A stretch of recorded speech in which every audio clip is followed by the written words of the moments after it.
Chapter 61, Ability Values. The divine blood, carrying divine power, gradually infiltrated Luke's body through the newly engraved divine markings. In this process, unnoticed by anyone, a trace of divine power was silently absorbed by the soul armament seed within Luke's soul. While Loki is a god, she is not adept at the ability to see through souls. Perhaps, before her divine power was sealed, she could easily accomplish soul-reading tasks. However, after arriving in Rio and being restricted from using most divine powers, she could no longer peer into people's souls. Being able to retain the ability to see through souls even under seal, currently in Rio, is probably only goddess Freya. The soul armament seed, having absorbed a trace of divine power, showed no visible changes. It remained as quiet as ever within Luke's soul. The engraving of the divine mark/Falna was quickly completed, and at the moment of completion, Luke's ability/status values manifested on his back. Loki used parchment prepared in advance to trace Luke's ability values. Initially, she didn't pay too much attention. After briefly scanning Luke's ability values, she intended to hand him the parchment for a look. Generally, the ability values of new adventurers who have just become adventurers aren't worth much. All basic abilities/parameters are at 0, with no skills or magic. The status merely serves as proof of becoming an adventurer. Adventurer ability values typically include level, basic abilities, grand feats/deeds, skills, and magic, these 5 categories. The level doesn't need much explanation. Basic abilities include strength, endurance, dexterity, agility, and magic, 5 attributes. P.S. The 6-dimensional attributes of the MC in the main god space are modified based on this system. For basic abilities, the numerical range for each level is 0 to 999, represented by letters from I to S.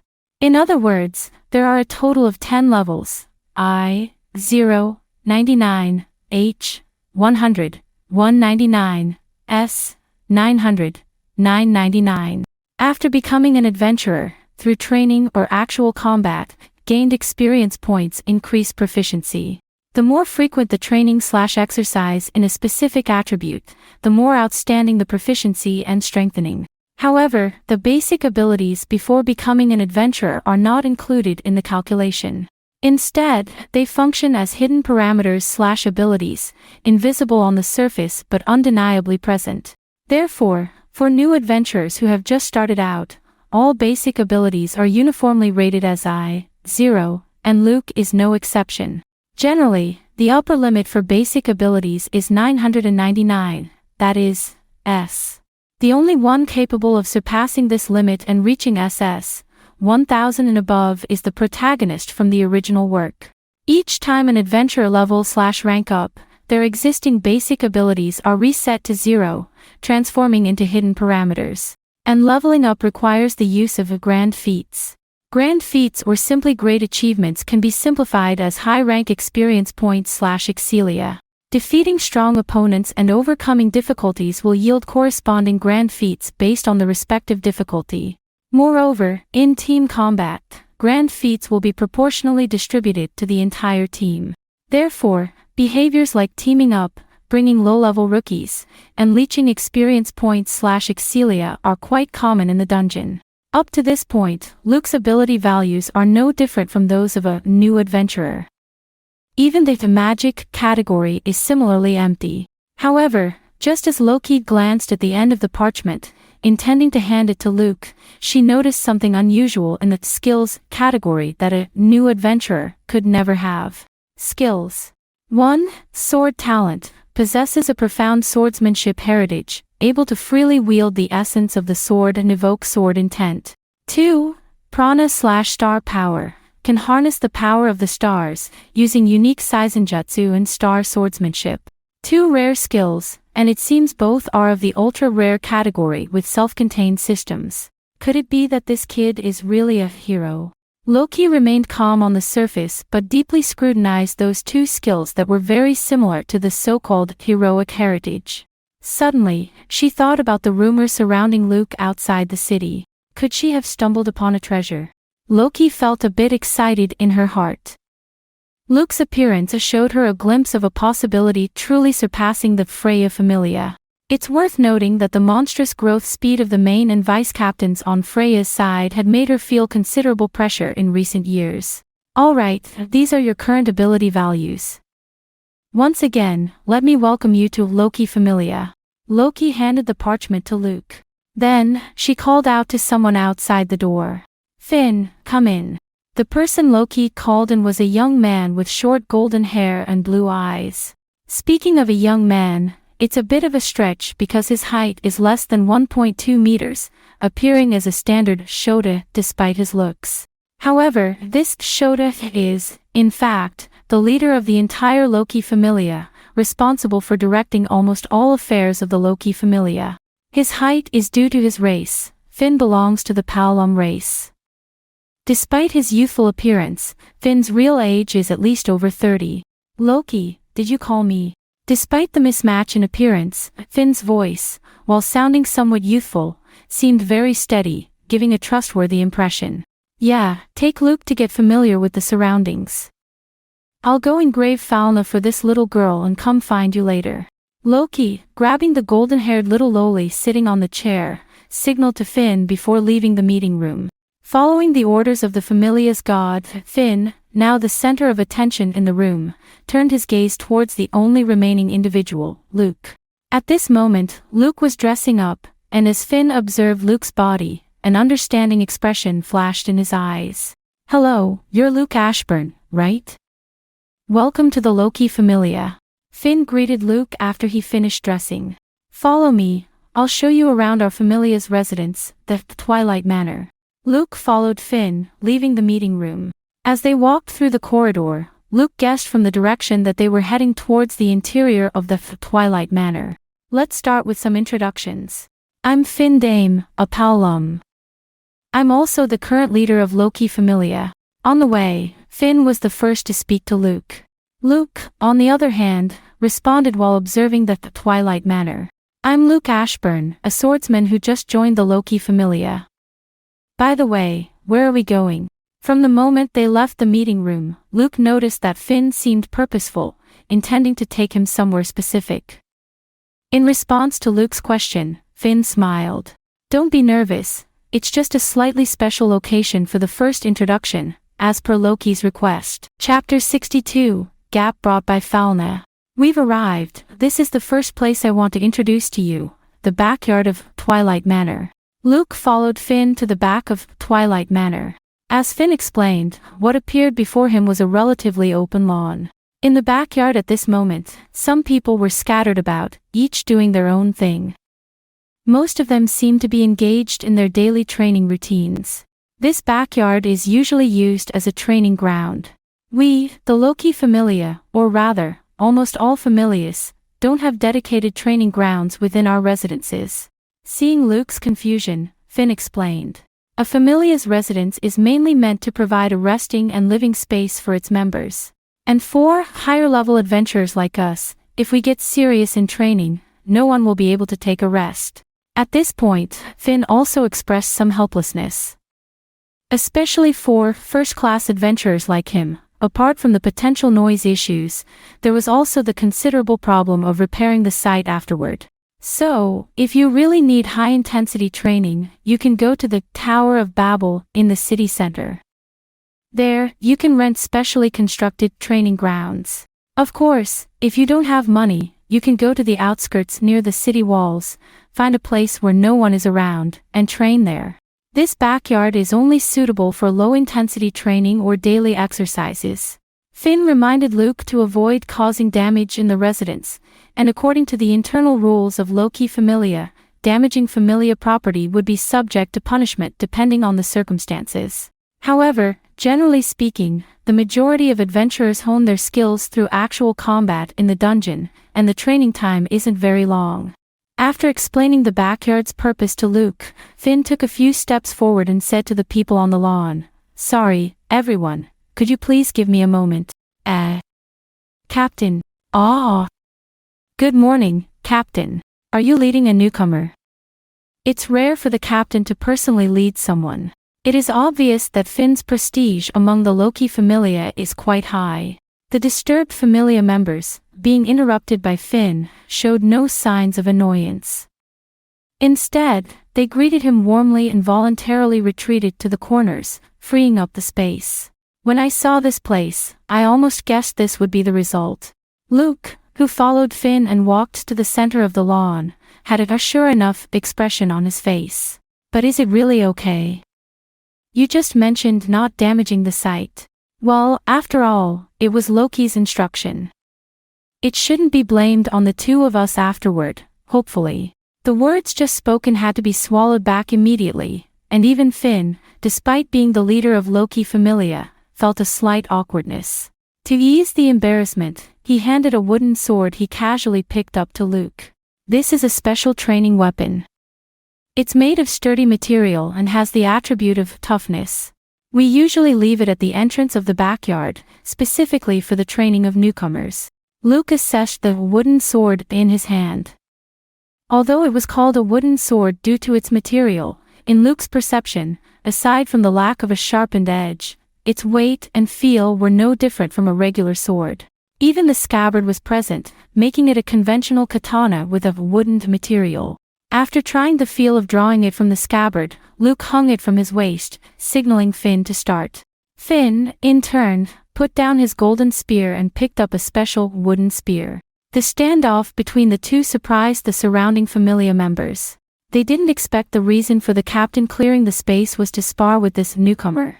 A newcomer, having the qualification to duel with the captain, who is a first-class adventurer, was beyond their expectations. This couldn't be a joke, right? Ignoring the thoughts of the surrounding members, Finn, facing Luke, understood why Loki hinted at him to test Luke. This kind of pressure is definitely not something a newcomer could have. Finn, with a serious expression on his face, was inwardly somewhat pleased. After all, Luke had joined the Loki Familia, and the stronger he became, the better it was for the Familia. After facing each other for 2 or 3 seconds and realizing that Finn had no intention of attacking first, Luke took the initiative. He disappeared from his original position, instantly appearing in front of Finn, drawing his sword. He tenmitsu ryuryuth soryuzan. The sound of wooden weapons colliding lacked the crispness of steel, it was more of a dull thud. Finn effortlessly defended against Luke's Godspeed attack. However, Luke's assault wasn't over. The scabbard in his left hand, from another direction, struck at Finn once again. Thud. The advantage of long-handled weapons was clearly demonstrated in Finn's hands. With just a spear, he blocked attacks from 2 directions. Although it was expected that the battle wouldn't end so easily, Finn's calm response to the Godspeed attack surprised Luke. Luke was amazed, but he didn't know Finn was even more astonished. If it weren't for Finn's combat instincts reminding him, the second strike from Luke, when Finn hadn't fully entered a combat state, might have been missed. Interesting. Finn exerted force with both hands, sending Luke flying uncontrollably through the air. Luke felt a tremendous force coming from his hands, and his entire body was thrown into the air. Swish! The sound of the spear cutting through the air echoed. Finn's attack swiftly followed, and at this moment, Luke was off balance in mid-air, theoretically unable to avoid it. In reality, if he used prana, he could easily resolve the imminent danger in front of him. However, in the moment he was sent flying just now, Luke seemed to understand why Finn engaged in this battle with him. So, he had no intention of dodging and instead adjusted his posture in mid-air. Utilizing the power of his waist and legs, Luke descended rapidly towards Finn's spear strike. He tenmitsu ryuryuth. Thud. Another muffled sound rang out as the wooden sword and wooden spear collided forcefully. Leveraging the gravitational force from the descent, Luke successfully blocked Finn's strike. As Luke landed steadily, there was no trace of excitement on his face. Instead, a hint of seriousness and determination flickered. After the collision just now, he already knew what Finn wanted to express through this battle.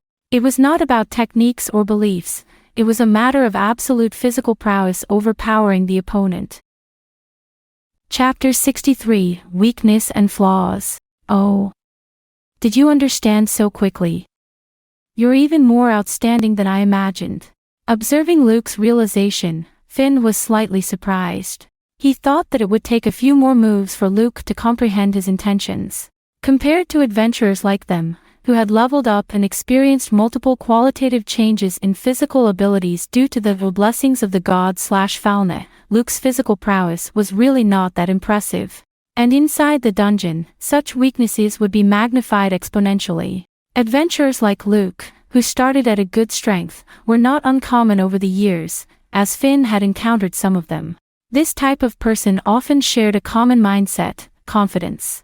They would enter the dungeon alone, believing that the upper floors of the dungeon, with ordinary monsters, posed no threat to them. And after entering the dungeon, they would find that their confidence became a reality. The monsters in the upper floors of the dungeon can even be defeated by well-trained ordinary people after forming a team. How could monsters of this level pose a threat to these supernovas? Thus, the phenomenon of overconfidence would occur. It couldn't exactly be called overconfidence because, in the eyes of these people, the dungeon was indeed just like that. They could indeed run rampant on the upper floors. Until they crossed the barrier of the 10th floor and reached the 11th floor and beyond, encountering the monster party for the first time. That's when they would realize the malice of the dungeon. Faced with an endless army of monsters, there would come a time when stamina would be depleted.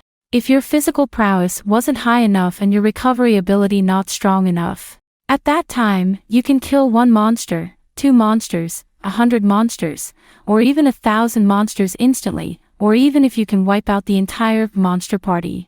So in the end, how should you, tired and exhausted, face those weak monsters you once looked down upon and the malicious intent of hostile adventurers on your way back? How many geniuses met their end due to a small mistake in this dungeon? A place with endless possibilities. Shall we continue the sparring then? Finn pointed his long spear at Luke. In reality, once Luke understood this principle, the purpose of this sparring session had already been achieved. Theoretically, if Luke didn't want to continue, it would be fine for both to stop here. However, for Luke, while he grasped the concept and indeed understood the good intentions of Loki and Finn, he hadn't planned to give up on this sparring session just yet. With a slight lowering of his body and adopting a stance, Luke, through his actions, replied to Finn. Since his physical prowess was at an overwhelmingly disadvantageous position, he decided to compensate using other methods. Blue fragments of starlight began to appear around Luke. The activation of prana brought about a speed and strength that were completely different from what he had just demonstrated. Swish! Once again, Luke instantly appeared in front of Finn. Boom! A tremendous explosion, accompanied by a shockwave, blew away the entire grassy area around the two. So fast. And this power, is it magic? Finn withstood Luke's attack at bay with his long spear. Feeling the gradually increasing force in his hands, Finn's joy and astonishment grew. You really surprise me more and more. The mana within Finn, which had been dormant, began to activate.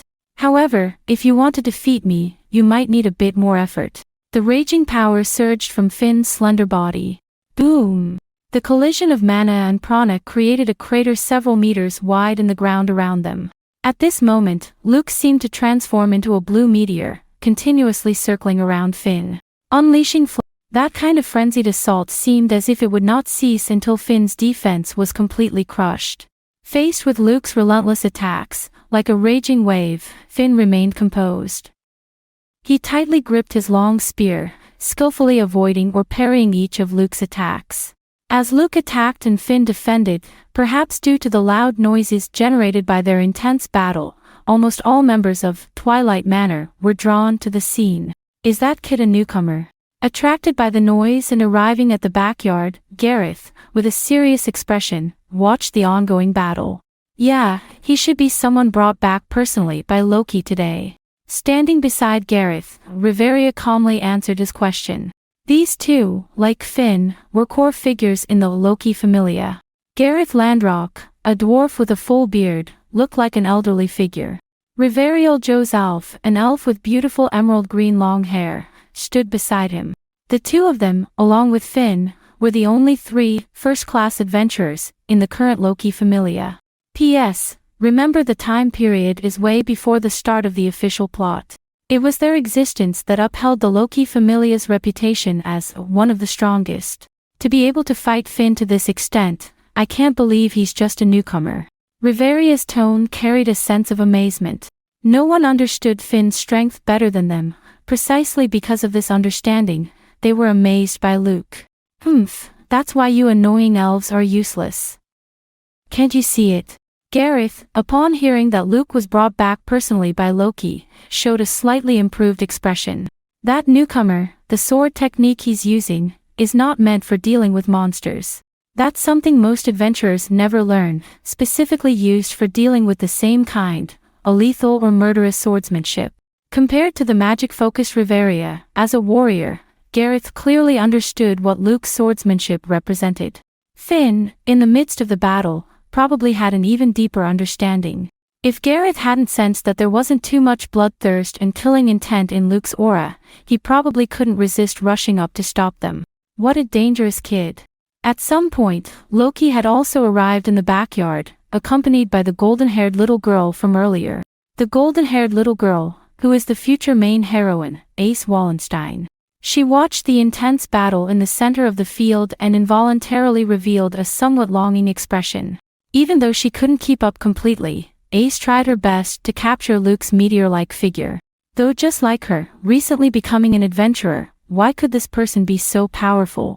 Unconsciously, Luke's figure had imprinted itself on Ace's young heart.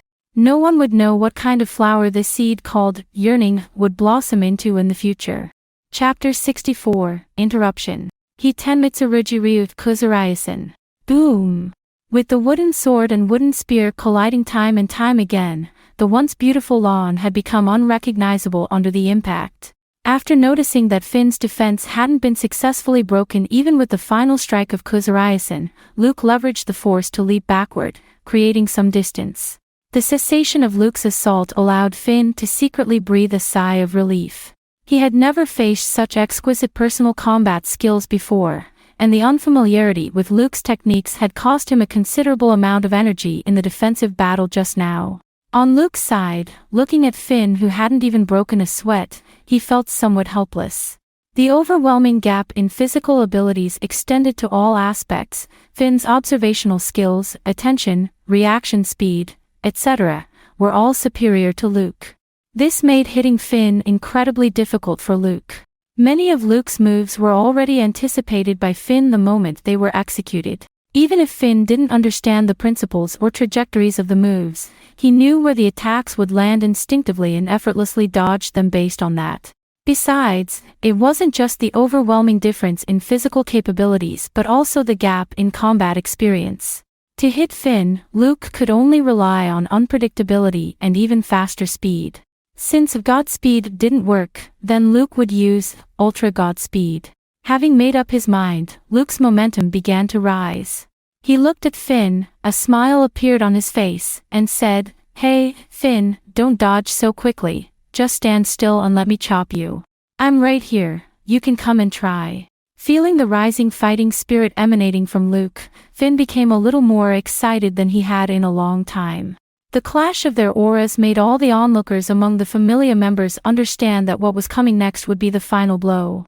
Just when Luke's aura reached its peak, he seemed to transform into starlight, disappearing from the original spot. At that moment, in front of everyone, endless stars seemed to be reflected, as well as the roaring dragon among the stars. It was so beautiful yet so dangerous. The starry dragon roared, turning into a torrent of starlight that instantly engulfed Finn standing there. Star Swordsmanship Hitenmitsuruji Ryu Ojit Amakakura Ryu no Hiramiki Modified Stellar Dragon. P.S. This is the reason why the MC doesn't shout out his skill name. It's too damn long. Buzz. Even the sound of explosions couldn't be heard anymore. All the people around, watching the battle, could only hear the buzzing and rumbling. At the moment when the starlight descended, Finn, ingrained with the battle instincts of a warrior, managed to place his long spear in front of Luke's sword at the critical moment. Boom! Crack! In the last and most intense collision, the two wooden training weapons finally couldn't withstand the torment of these two monsters. In less than a second of stalemate, they both shattered into pieces, scattering in the air. This unexpected turn of events left both Luke and Finn momentarily stunned. However, in the next moment, guided by their instincts, Luke gripped Severesta at his waist, while Finn also drew the golden long spear stuck in the ground. As they both held their true weapons, the clash of their auras, still in motion, experienced a new surge. Along with it surged the uncontrollable, raging battle intent. "Alright, you two, that's enough. Stop it right there," a voice intervened at this crucial moment, putting a halt to Luke and Finn. Ignoring their auras, Loki walked into the area with a troubled expression on her face. "Look at the mess you two have created. If you keep going, do you want to demolish my Twilight Manor?" Hearing Loki's words, Luke and Finn exchanged glances. It was only now that they had the leisure to stop and assess the surroundings. What met their eyes was messy and desolation. The entire ground had been almost turned upside down, resembling a backyard lawn like the surface of the moon. Huddled in corners, trembling with fear, the onlookers were afraid that the aftermath of Luke and Finn's battle would reach them. There were also walls full of cracks, appearing precarious, and the only intact entrance to the backyard guarded by Gareth. Seeing this miserable scene, even the usually composed Finn couldn't help but feel a tingling sensation on his scalp. "I get it, Finn. It must be that you've accumulated too much pressure in your daily life, which led you to vent it through such extreme means." Wiping away imaginary tears with her hand, Loki spoke to Finn with a smile. Watching Loki spout this nonsense, Finn knew she was trying to end the fight between the two using this method. Considering the current state of affairs, it was indeed impossible to continue. Although it was at Loki's request, Finn was the one who had initiated the battle. In a situation where the honor of their god couldn't be compromised, Finn, as the leader, would undoubtedly have to shoulder the blame for this incident rather than putting it on the new member. Thinking of this, Finn sighed. He waved to Luke and said, "Let's end it here. I'll take you to rest, and then we can continue exploring the Twilight Manor." Observing this, Luke also dropped his stance and followed Finn back to the Twilight Manor. Luke and Finn once again walked through the corridor, but this time, they had a little companion following them. Following Loki's original words, whether it's one or two, it's the same. "I'll leave this little girl to you." So this time, in addition to Luke, Finn also brought little Ace along. After the recent battle, Finn decided to take Luke to the place where he would stay, tidy up a bit, and change into fresh clothes. Due to Luke's special status, he wasn't assigned to stay with regular members. Instead, he was accommodated in the core area close to Loki and Finn. As for little Ace, it seemed she wasn't of an age to live on her own yet, so she was arranged to stay with Riveria. P.S. About the matter of strengthening the body with mana, let's give a brief explanation. I don't know if there is an explicit term called mana, but let's just call it that way for simplicity. In the world of Danmachi, mana is often referred to as mental/spiritual energy since excessive use of magic can lead to fainting. There are some monsters, strengthened/enhanced species, that can enhance their innate abilities by devouring magic stones and absorbing mana from other monsters, effectively increasing their level and ability values. Since monsters can use mana to enhance their abilities, why not humans? Chapter 65, Adventurers. Here we are, this will be your room from now on. Finn handed the key to Luke and pointed at the door in front of them. The room wasn't large, but it wasn't small either, just an ordinary single room. There was a bed that could fit 2 people if they squeezed, a desk and a chair under the window, a not too large bookshelf against the wall, a wardrobe at the entrance, and a single-person bathroom. Because there wasn't much in it, the room seemed somewhat spacious and desolate. Compared to his room in Haushinden, where Luke had lived in Asterisk City, it was like night and day difference, but Luke was still satisfied. He didn't have high demands for his living space, and the room provided by Loki Familia was considered upper class in the entire Rio. "My room is nearby. Take a shower and change your clothes first. I'll come find you in a bit." Not only Luke, but Finn himself also intended to freshen up. However, he didn't want little Ace to tag along with him. Finn first looked up at Luke and, seeing him shake his head, indicating that he didn't mind, spoke to little Ace. "Ace, can you sit here for a while with brother Luke? I will come back to you later." Little Ace glanced at Luke, then nodded obediently and walked into the room, sitting on a chair. Seeing Little Ace being so obedient, both Finn and Luke sighed in relief. Neither of them had experience with children, and they were a bit afraid that Ace might not agree and cause a scene. Fortunately, Ace was very well behaved. After Finn left, Luke closed the door and prepared to take a shower and change clothes. Inside the wardrobe were casual clothes prepared in advance, with a simple black and white-gray color scheme for both the shirt and pants. Luke wasn't picky, so he randomly chose a set that fit well and walked into the bathroom. During this process, Little Ace kept staring at Luke. She observed Luke and compared him in her mind to the figure named Father. Even after Luke entered the bathroom, her gaze remained in his direction. Inside her small head, she kept recalling the image of her father's back and the battle she had witnessed just before. Having quickly cleaned up and changed into new clothes, Luke walked out of the bathroom only to find Little Ace staring straight at him. Her eyes were vacant, and it seemed like she was lost in thought. Since there was only one chair in the room, Luke could only walk to the edge of the bed and sit down. Perhaps the sound of him sitting down was a bit loud. Little Ace, who was in a daze, subconsciously turned her head in the direction of the sound. However, even though her head turned, she remained in a daze. Luke looked at Ace's cute little face. In fact, until Finn left just now and called out her name, Luke didn't know that the little girl in front of him was the future main heroine. Comparing the current girl with the sword princess he had in mind, Luke unintentionally started to daydream. The room was quiet until Finn knocked on the door and entered. He looked confused, staring at the two of them, one big and one small, who were mutually gazing at each other in a daze. "What are you two doing?" Finn, along with Luke and Little Ace, circled around at the Twilight Manor. The Familia's headquarters, a building used for rest and gathering, didn't have any particular functionalities. Apart from providing accommodation, there were front and backyards for members' activities, a few meeting rooms, and a large room for banquets or mobilization. Because almost all adventurers didn't stay in the Twilight Manor during the day, there was no dedicated restaurant or cafeteria/canteen. However, there was a kitchen, and although not many used it, occasionally, someone would spontaneously decide to cook a meal. In this world without high technology, there wasn't much to do inside the room during the day, reading a book or writing being the best one could do. Familias like Loki Familia, focused on exploring the dungeon, meant their members almost always entered the dungeon during the day. Entering the dungeon, defeating monsters, obtaining magic stones and materials, selling them for money, and simultaneously honing and enhancing their combat abilities. This was the daily life of regular adventurers, day after day, year after year. For this type of adventurer, life was quite dull.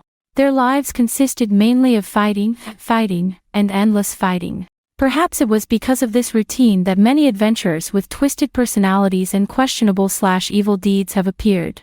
Of course, there were also life-oriented adventurers who didn't engage in dungeon exploration. They were involved in commerce, blacksmithing, alchemy, and various other professions in the city. After introducing Twilight Manor, Finn also took them around the vicinity of the Familia's headquarters. By the way, he also introduced several shops to Luke and Little Ace that were well received among the Familia members. After having lunch, Finn left. After all, as the leader of the entire Loki Familia, he had many things to attend to, making him the busiest person in the Familia. Replacing Finn, the one who would lead the two newcomers into the dungeon for the first time in the afternoon was Riveria, the vice captain. From these two leaders guiding them to familiarize themselves with the environment, it was evident that Loki had high expectations for Luke and Ace. The rotation of captain and vice captain leading the team indicated that they were already considered core members. What Luke didn't know was that Loki had given strict orders to the top 3 high-ranking members of the Familia, including Finn. Until Luke and Ace reached level 2 and gained unanimous approval from the 3 of them and became fully acquainted with the dungeon, they must be led by one of the 3 leaders, Finn, Riveria, or Gareth, into the dungeon.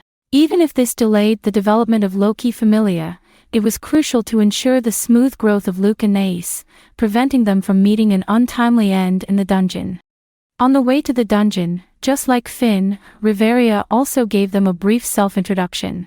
Unlike Finn, Riveria is a mage, and she is even referred to as the strongest mage in Orario.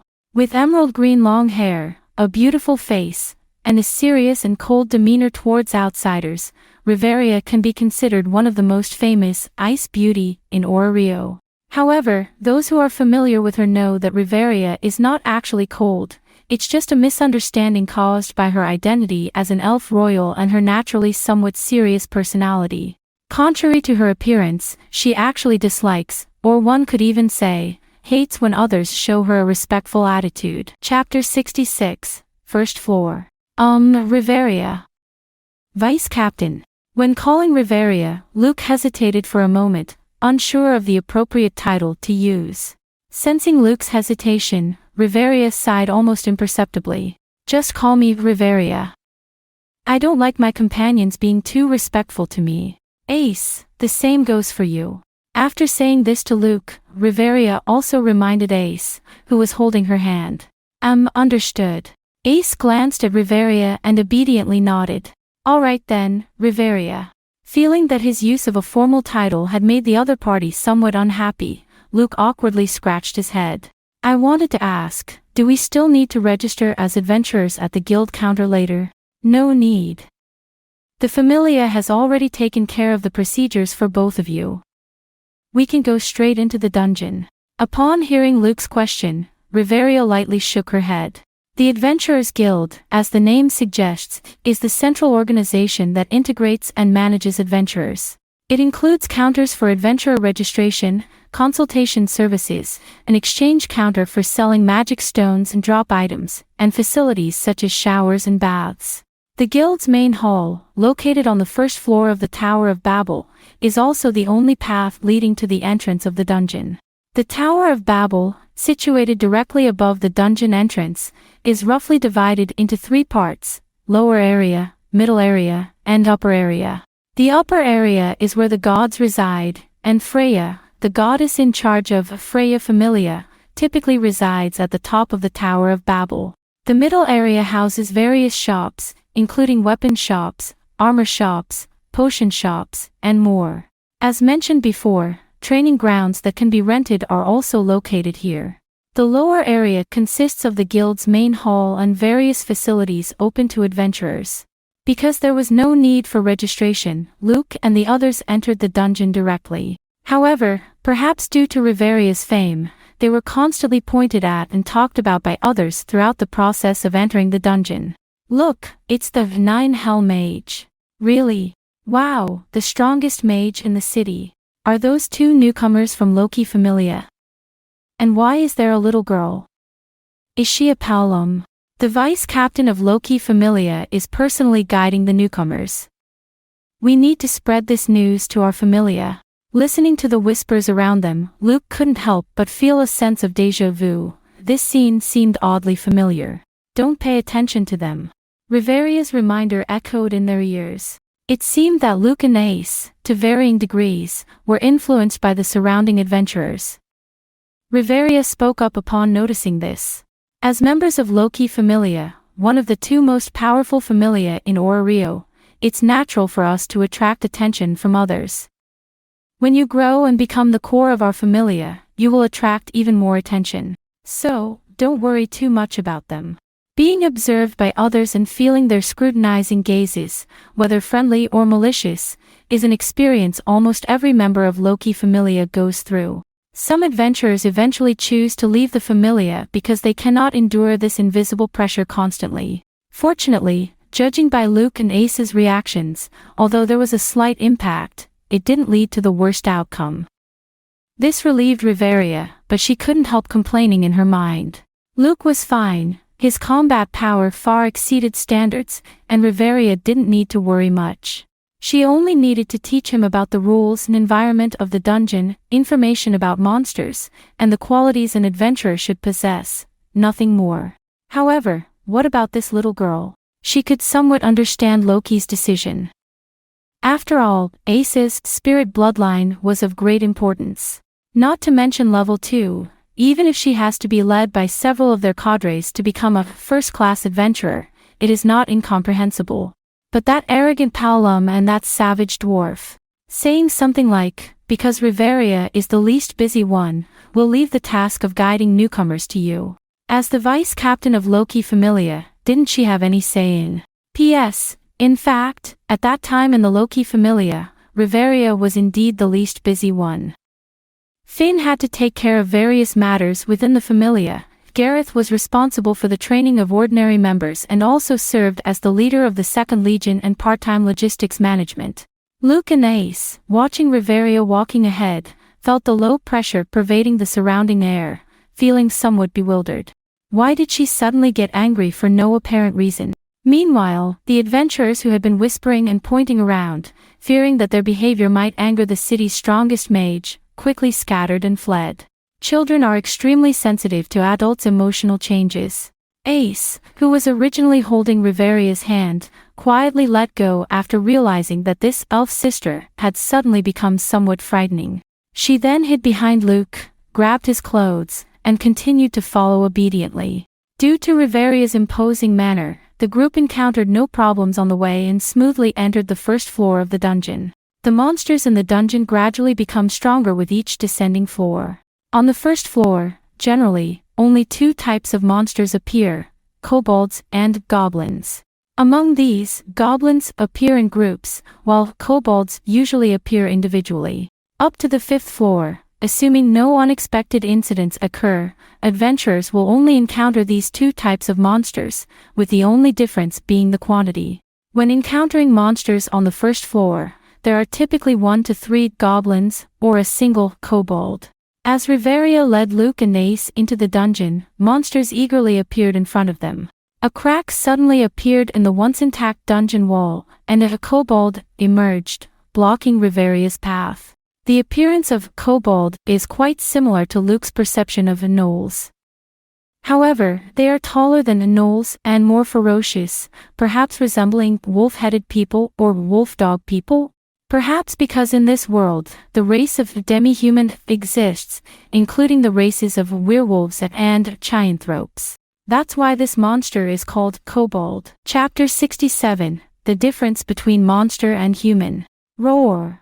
The kobold leaped out of the wall and pounced on Ace, who seemed the easiest to bully among the 3. However, Riveria, who stood in the front, showed no intention of stopping and simply sidestepped the incoming kobold. The monster roared as it charged towards Ace. Ace stood still, somewhat stunned, apparently not expecting the monster to rush towards her. Swish! Plop! Before the kobold could reach Ace, Luke swiftly cut it in 2 halves with his sword. A magic stone shard/fragment fell to the ground, making a ding sound upon impact. At the same time, Riveria's slightly admonishing words echoed. This is your first lesson, vigilance.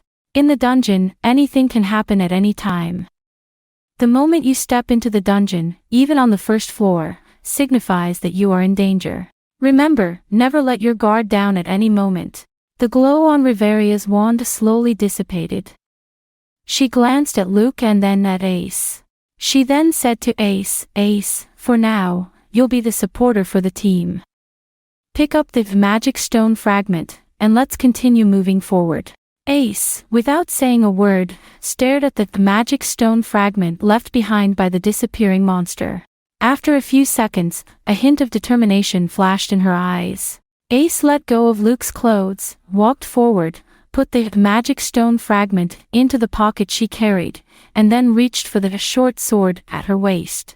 In a vigilant posture, she followed behind Riveria and Luke.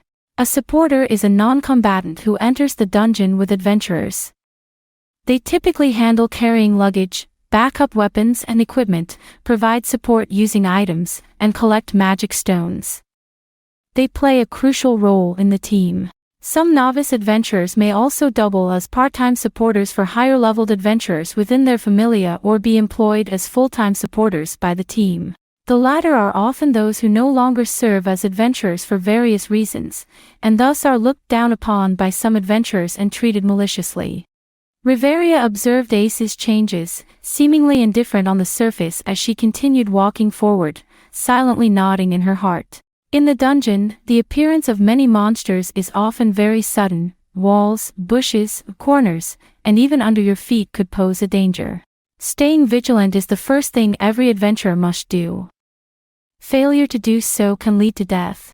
The fact that Ace quickly realized this issue seemed to exceed Riveria's expectations. As for Luke, Riveria glanced at him with her peripheral vision. Compared to a pure novice adventurer, Luke did show a bit more vigilance, but he hadn't reached the level of experienced adventurers. However, he possessed a formidable strength that most higher-leveled adventurers didn't have. This meant that, in the upper levels of the dungeon, even without much vigilance, Luke wouldn't encounter unexpected situations that he couldn't handle. While Riveria was secretly observing Luke and Ace, forming evaluations in her mind. Luke, on the other hand, was recalling the scene of the monster disappearing just now. In the dungeon, when monsters are killed, their bodies instantly turn into black smoke and dissipate completely. However, the blood splattered by injuring them before the kill does not dissipate along with the body. To be honest, this strange phenomenon always gives Luke a surreal feeling. Despite being creatures with flesh and blood, they can turn into black smoke and vanish in an instant, a setting that seems too much like a video game. While observing and contemplating the dungeon, Luke follows Riveria, heading deeper into the first floor. Not long into their journey, they encounter several attacks from kobolds. However, not only does Riveria refrain from taking action, but she also forbids Luke from intervening. Any solitary kobold is left to be dealt with by Ace. And Ace doesn't disappoint Riveria's expectations. She effortlessly handles the encountered kobolds, and herself remains unharmed. Possessing the spirit bloodline and having spent a year learning swordsmanship under a powerful father, despite being only 7 years old, Ace is among the top-tier adventurers in level 1. In the original work, she was promoted to level 2 high-class adventurer within a year, not without reason. Reaching the spot where the monsters disappear, picking up the dropped magic stone fragments and storing them away, Ace's emotions are evidently much more excited than before. Perhaps realizing that she, too, can contribute and defeat monsters, Ace's fighting spirit is gradually ignited. And so, one kobold after another is defeated by Ace, continuing until they encounter another type of monster on the first floor, the goblin. 3 green, ugly creatures, only half the height of a person, roar as they attack Luke and the others. However, this time, when Ace is about to step forward, Riveria stops her. Using her magic staff to block Ace, Riveria says to Luke, "Luke, it's your turn this time." Hearing Riveria's words, Luke is momentarily stunned, but without dwelling on it, he draws the katana at his waist and slashes at the goblins. The katana Luke is currently using is not Cerveresta. The reason is that Finn wanted him to prioritize familiarizing himself with the dungeon, minimizing reliance on weapons during this process. Luke's Cerveresta, due to its unique appearance, is universally understood by Loki and Finn as an inheritance from a previous era, possessing formidable power. This is not to say that Luke is prohibited from using Cerveresta, but that it should be used as little as possible when it is not necessary. After all, according to Luke's current strength, there is no need to use powerful weapons on upper floors, and it is also easy to attract unwanted attention. So now, he is using the standardized weapon provided by Loki Familia, and its strength is more than sufficient up to the 10th floor. Facing 3 charging goblins, Luke's katana effortlessly cuts through several graceful arcs, easily slaying them. 3 goblins were dispatched with just 4 strikes. Yes, 4 strikes. Because when he was about to slay the last goblin, it used a peculiar posture of lying on the ground and crawling forward to evade his attack. Although Luke didn't exert full force, and one might even say he didn't use much strength, his swordsmanship expertise is still there. For an ordinary person to dodge Luke's attacks is nearly impossible. Therefore, the successful evasion by the goblin caught Luke's attention. Chapter 68, Malice from the Same Kind. Luke looked at the magic stone fragments shining with a purple-blue light on the ground, sinking into contemplation. Meanwhile, Riveria observed the pensive Luke and nodded with some satisfaction, saying, "This is the second lesson, the difference between monsters and humans. Before we set off, both Finn and Gareth mentioned to me the issue with your swordsmanship. In the realm of swordsmanship, you can be considered to have reached a kind of perfection. Even Loki, in her countless years as a divine being, has not seen a more perfect swordsmanship than yours. However, that only applies to situations involving humans. Riveria paused slightly at this point, taking a moment to observe the thoughtful Luke and the quietly listening Ace before continuing. Each type of monster in the dungeon has its unique habits, and their attack and movement methods are completely different from humans.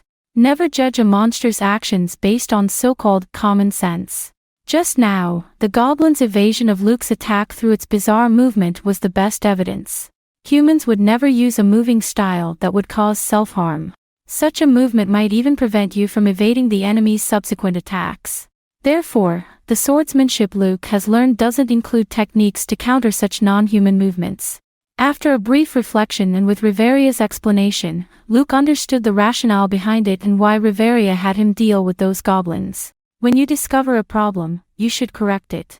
Currently, on the first floor, these relatively weak monsters cannot pose a threat to Luke. However, if they encounter more formidable monsters deeper into the dungeon, correcting these issues might come at a huge cost. In the following time, Riveria, with Luke and Ace, officially began hunting monsters on the first floor. Ace dealt with individual monsters, while Luke practiced against groups. Killing monsters, killing more monsters, life in the dungeon was incredibly dull. Besides battling monsters, the team members could only exchange a few words with each other. As Luke and Ace continued to slay monsters, the number of magic stone fragments they collected increased. Among them were also some materials dropped by monsters. Magic stones are the cores inside the bodies of dungeon monsters. Regardless of the type of monster, if their magic stone is shattered or extracted, they will die. These magic stones contain magic power/mana that can be utilized by the people. The current technology in Orario is built upon these magic stones.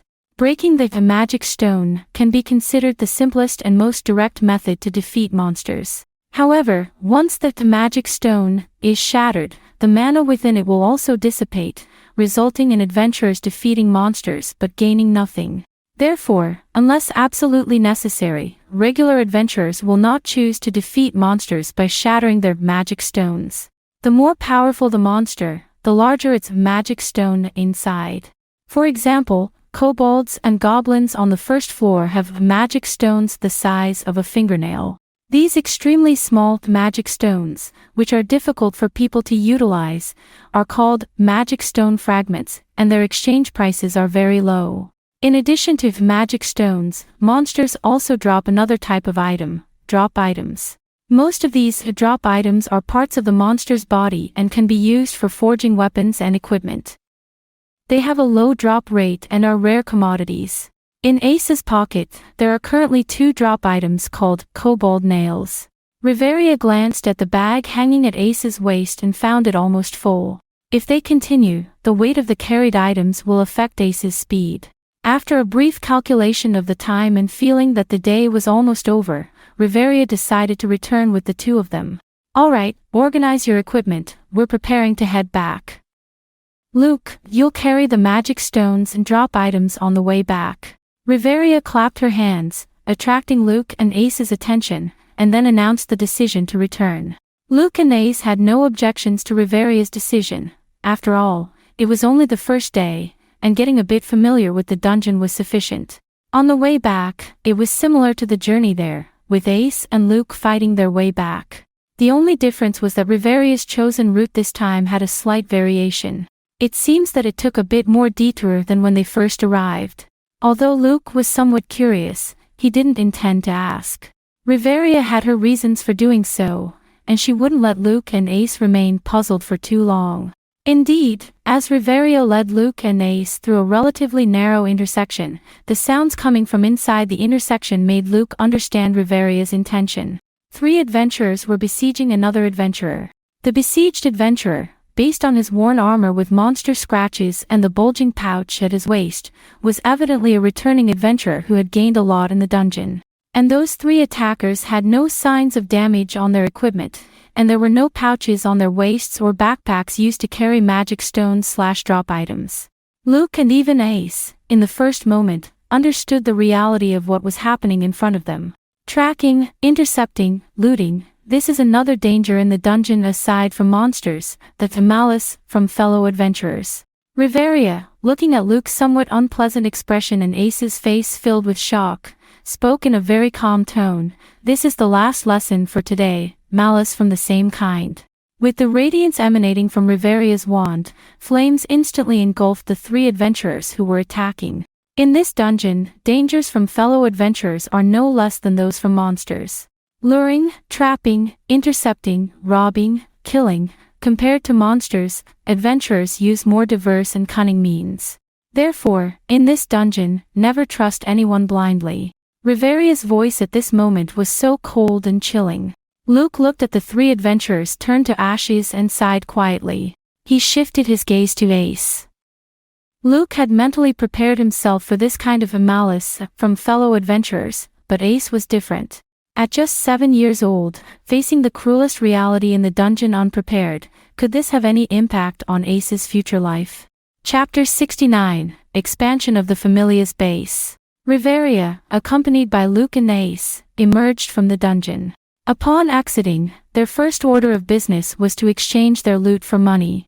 The money exchange, also known as the currency exchange, is located on the first floor of the Tower of Babel, within the Adventurers Guild office hall. Its purpose is to reclaim magic stones and materials obtained by adventurers in the dungeon, following the corresponding prices. Of course, adventurers have the choice to sell these drop items to the guild or not. In the case of prominent familia like the Loki familia, one of the top familias in Ora Rio, they have trade relations with many commerce-oriented familias, allowing adventurers to sell their gains to these partners. As they progress deeper into the middle and lower floors of the dungeon, monster materials and dropped items become scarce. Magic stones maintain a stable value, acting as a hard currency with fixed prices. However, dropped items and dungeon materials vary. Monster materials can be used to craft equipment, and rare drop items can even be used to craft first-class equipment used by top-tier adventurers like Finn. These rare materials are often brought back to their own familias for internal use. However, the magic stone fragments and dropped items that Luke and Ace brought from the first floor have limited value. It's more efficient for them to exchange them for money directly at the guild's counter. Considering they only spent around 4 to 5 hours in the dungeon today, their earnings are not substantial. Nevertheless, this marks their first income as adventurers, and theoretically, they should be happy. However, the atmosphere among the three seems somewhat heavy. The main factor for this change is undoubtedly Ace. Compared to her obedient and cheerful demeanor when they first arrived in the dungeon, Ace, who was enthusiastic about monster hunting, now seems a bit depressed and low-spirited. It's clear that Ace hasn't fully recovered from the harsh reality she experienced before. Walking silently through the streets, the three of them lacked the relaxed and casual atmosphere they had on their way here before. Even Riveria is feeling a bit of regret now. She is reflecting on whether her teaching was too aggressive. However, Ace has chosen to become an adventurer, and this path was of her own choosing. As long as she intends to enter the dungeon, sooner or later, she will learn about the harsh reality. It might take a day or two, maybe a week or two, but definitely not too long. Because this kind of malice among adventurers is too common in the dungeon. Thinking about it now is useless. What needs to be done at the moment is to divert Ace's attention from this matter so that she doesn't dwell on it. After making up her mind, Riveria casually spoke to Luke and Ace. Speaking of which, the time for you two to join Loki Familia is just right. Ha! What do you mean? Is Loki Familia planning some event? Luke sensed Riveria's intention and didn't hesitate, smoothly picking up where she left off. Hearing Luke smoothly continuing the conversation, Riveria breathed a sigh of relief. At least she wasn't left talking to herself. It's worth noting that for someone like Riveria, who is not good at words, comforting others is quite a challenging task. After giving Luke a knowing look, Riveria continued to speak. Recently, there have been many newcomers in our familia, and the once spacious Twilight Manor has become somewhat crowded. So, recently, Loki and Finn are discussing the expansion of Twilight Manor. Luke had been paying attention to Ace's emotional changes. Once he noticed her inclination to be drawn into the topic, he decided to keep the conversation going. Expansion, huh? Will there be any new facilities added, such as a training ground or something? Forget about the training grounds, that's impossible. When it comes to training grounds, the biggest headache is not someone else but Riveria herself, who is a mage.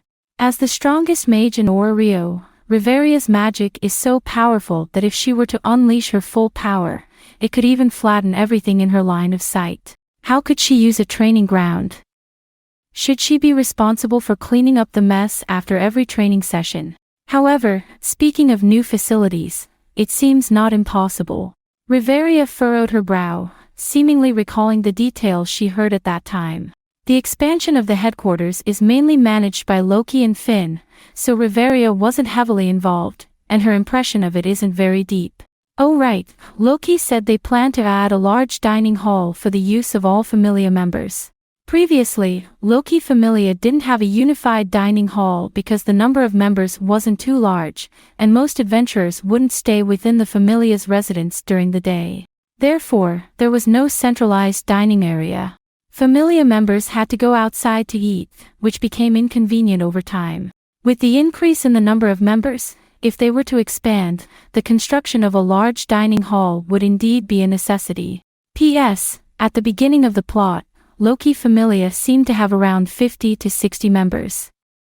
Considering the strength of Loki Familia, the casualty rate should not be too high, so the number of members should be continuously increasing. Now it's 9 years ago, let's say there were around 30 people for the sake of argument. Hearing about the construction of a dining area not only piqued Luke's interest, but even Ace was genuinely drawn into the topic. Watching the reactions of the two, Riveria felt somewhat helpless. Why is it that whenever the topic of food comes up, everyone becomes so enthusiastic? The same goes for Loki and Finn. As soon as the construction of the grand dining hall was mentioned, the proposal was instantly approved. However, since Ace's attention was successfully diverted, it's better to continue with this topic. After the dining area is constructed, the variety and quality of food shouldn't be bad. After all, Loki insists on never letting the girls in Loki Familia eat anything that's not delicious. Thinking about Loki's attitude at that time, Riveria couldn't help but feel a headache. As for ingredients, Finn has already contacted corresponding Familia who specialize in this area, so it shouldn't be too bad. So, you can look forward to the grand dining area a little bit. Perhaps because they heard good news, Ace's mood noticeably improved. Compared to emotionally complex adults, children's emotions always change very quickly. And noticing Ace's improved mood, Riveria and Luke temporarily set aside their concerns. The three of them thus reluctantly restored a harmonious atmosphere. Chatting on one side and planning to find a place to have dinner, then returned to the Familia headquarters. Chapter 70, Adventurer's Mundane Night. After dinner, Riveria returned to the Familia residence with Luke and Ace. The time until bedtime was free for activities. As Ace lived with Riveria, she followed her back to the room. According to Riveria's intention, she seemed to plan on teaching Ace some basic knowledge before bedtime. After all, at Ace's current age, the required growth wasn't just about combat, basic education was also crucial. In the front courtyard of the Twilight Manor, Luke found a tree and lay down on the grass underneath, quietly gazing at the starry sky. The nights in this world were a bit dull for Luke. First, he couldn't pass the time with high-intensity training like he did in Asterisk City. The reason was explained by Finn earlier. The noise from training would disturb other Familia members, especially at night. Secondly, he was temporarily prohibited from entering the dungeon alone. Of course, this prohibition wasn't mandatory but rather a suggestion from Loki and Finn. They were mainly concerned that Luke, if left alone in the dungeon, might uncontrollably delve deeper. Without a detailed understanding of the dungeon, such actions could pose a danger. Luke could indeed ignore their advice, taking responsibility for his own safety and actions. In this regard, no one could say he was wrong. However, Loki and Finn were well-intentioned, genuinely caring for Luke's well-being, not wanting him to meet an untimely end in the dungeon. So, Luke had no intention of rejecting this goodwill expressed by the Loki Familia. Moreover, Luke truly didn't have much knowledge about the dungeon. The original work's introduction to the dungeon was mostly vague.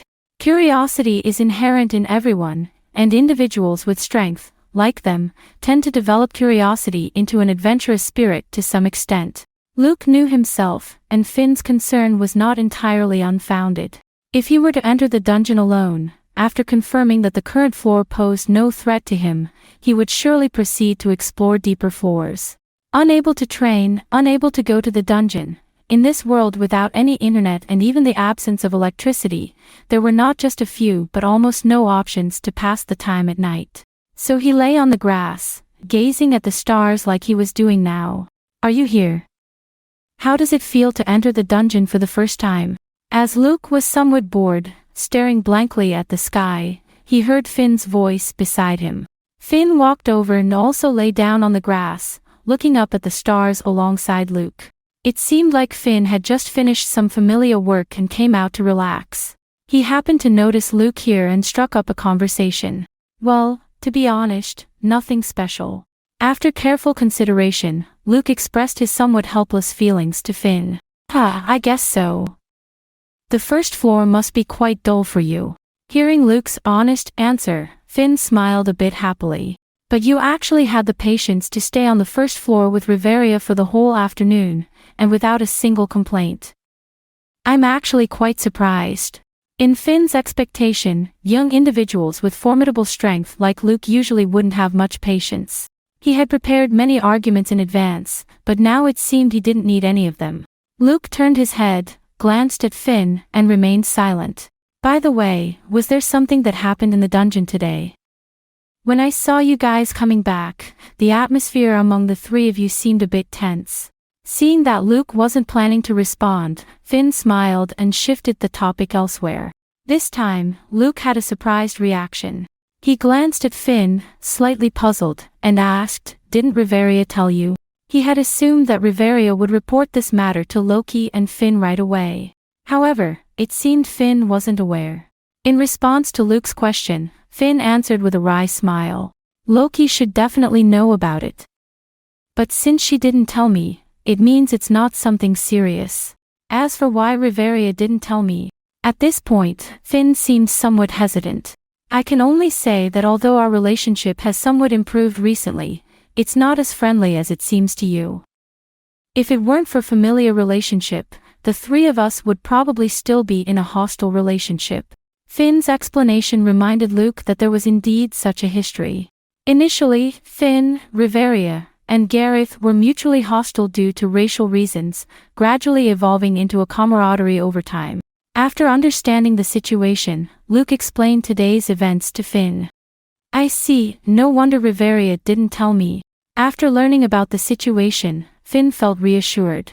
Riveria didn't do anything wrong in this matter. If it were me, I would probably make the same choice. As for Ace, if Loki hasn't taken any action, it means there's nothing to worry about. As the Familia's god in charge, Loki could perceive the emotional changes within Familia members. If this incident had a lasting impact on Ace, Loki, as her god, would have noticed the problem at a glance and taken immediate action. Now that Loki hadn't said or done anything, it indicated that the impact wasn't that severe. Perhaps Ace could come to terms with it on her own. Luke and Finn continued to lie on the courtyard's grass, chatting aimlessly. And thus, Luke's first day in this world officially came to an end. In the following days, Luke's life became monotonous. After a simple morning workout, he would join Riveria and Ace in the dungeon to grind monsters. They would return to the surface for dinner in the evening and then spend time at the Familia residence until bedtime. During this time, their progress was much faster than that of regular adventurers.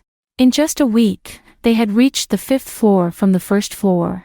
This was partly due to Ace's young age, as Riveria restricted them from advancing too quickly to subsequent floors. Otherwise, they could have delved even deeper.